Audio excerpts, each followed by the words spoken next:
It all began with a misplaced receipt. Just a small, crumpled slip of paper buried deep in Olivia's handbag. Seemed harmless at first. A receipt from a fancy downtown restaurant I'd never heard of. The date. A night she claimed she was working late. Initially I brushed it off, but a quiet unease stirred in my gut. So I kept it, just in case. Olivia and I had been married for 8 years. She was the love of my life, my college sweetheart, the woman who once promised me forever. Together we built a life many would envy. A cozy house in the suburbs, successful careers, and even a golden retriever named Max. But that one slip of paper planted a seed of doubt I couldn't ignore. In the weeks that followed, I turned into an undercover observer. I'm not proud of it, but I began paying more attention. She was on her phone more often. Her laugh just a little too forced whenever a message popped up. She'd started buying new clothes, something she hadn't done in years, saying it helped her feel better about herself. Then came more and more late nights at the office. And eventually everything started to make sense. Olivia was involved with someone else. I didn't want to believe it. I kept telling myself I was overthinking, being insecure. But then came the night I decided to follow her. She said she had a last-minute client meeting. Her tone too upbeat, her eyes avoiding mine. I waited 10 minutes after she left, then grabbed my keys and followed her. She didn't head to the office. Instead, she drove to a boutique hotel across town.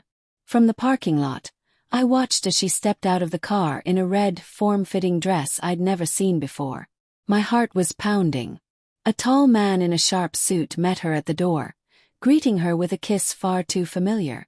The rage I felt was volcanic, but I didn't move. I forced myself to stay calm. I needed a plan. Storming in would solve nothing but make me look like the fool. No, I had to be smarter. I wanted them to feel every ounce of the betrayal they inflicted on me. The next morning I called in sick. I spent the entire day setting things in motion.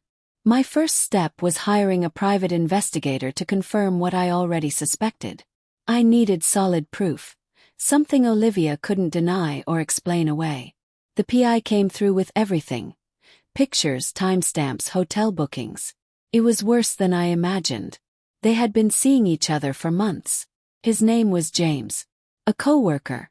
Some hotshot marketing director who thought he could have someone else's wife without consequences. He was about to find out how wrong he was. I started with subtle moves. I didn't confront Olivia right away. Instead, I kept playing the loving husband, pretending to believe her lies and excuses. In the background, I dug into James's life. His social media revealed everything. Where he lived, where he worked, even which gym he used. I also discovered he had a wife, Melissa, and 2 small children. Perfect. The first domino fell when I mailed an anonymous package to Melissa. Inside was a manila folder filled with the PI's evidence. Photos, receipts, hotel confirmations. I included a short note. You deserve to know the truth. No name. I didn't need one. Melissa's reaction was swift. Within days, James's world began to collapse. Rumors at Olivia's office said he'd moved out and was staying with a friend. His wife had kicked him out and was threatening divorce. But I wasn't done yet. Everything came to a head on Olivia's birthday. She'd been unusually cheerful all day, teasing me about a special surprise she had planned for me later that night. I smiled and played along, but inside I was burning. What she didn't know was that the real surprise was mine. I bought her a necklace. Stunning, expensive, with a diamond pendant. It was part of the performance. The final act in the drama of our dying marriage. That evening, she came through the door with a gift bag, her cheeks flushed and eyes shining in a way I hadn't seen in years. But beneath that excitement was something else, a flicker of guilt she couldn't hide. "Happy birthday," she said, handing me the bag. Inside was a watch. An expensive one, the kind meant to ease guilt through luxury. I thanked her and pulled her into a hug she didn't deserve. "I have something for you too," I told her, leading her to the living room. On the coffee table sat a small, neatly wrapped box. She opened it and gasped when she saw the necklace. "Oh my God, it's beautiful," she whispered. Thank you, baby. You're welcome, I replied calmly. But before you put it on, there's something I want to show you. Her smile disappeared. What is it? She asked. I gestured to the fireplace, where a stack of documents sat waiting. She walked over and picked them up. Her face drained of color as she realized what they were. The photos, receipts, hotel reservations, all the proof of her betrayal laid bare. I know everything, I said coldly. Every lie. Every time you snuck away to be with him. Did you really think I wouldn't find out? Tears welled in her eyes. It's not what it looks like, she stammered. I can explain. Don't, I cut her off. Don't insult me with more lies. Then the doorbell rang. Olivia froze, eyes darting to mine in panic. Who is that? She whispered. Why don't you go find out? Said. She opened the door to find Melissa standing there, rage written across her face. Behind her was James, looking like a man headed to execution. What's going on? Olivia asked, her voice shaky. Oh, I think you know, Melissa said, stepping into the room. Your husband was kind enough to inform me about your little affair. James tried to speak, but Melissa cut him off. Don't. You don't get to say a word. What followed was a storm of accusations, tears, and shattered trust.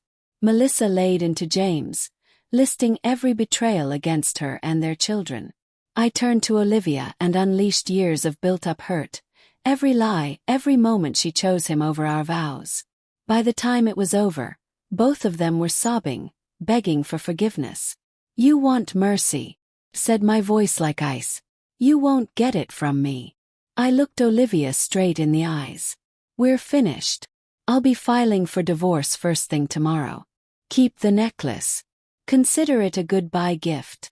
And with that I walked out, leaving her behind to face the destruction she caused. Melissa followed me, her head held high. We didn't say much as we left, but the silence carried a shared understanding. We both deserved better than the people who betrayed us. In the months that followed, I rebuilt my life. The divorce was quick and clean, thanks to the airtight evidence. Olivia tried reaching out, apologizing, begging for another shot. I ignored her every time. I wasn't about to reopen wounds that were finally healing. As for James, he lost it all. His marriage, his children, and even his job, thanks to a well-timed email sent to his employer exposing his behavior. Last I heard, he was living alone in a tiny apartment, a hollow shell of who he once was. And Olivia? She got exactly what she earned. A life full of regret, haunted by memories of a man who once loved her unconditionally. Until she threw it all away. So guys, if you liked today's story, make sure to hit the like button, subscribe to the channel, and don't forget to tap the bell icon.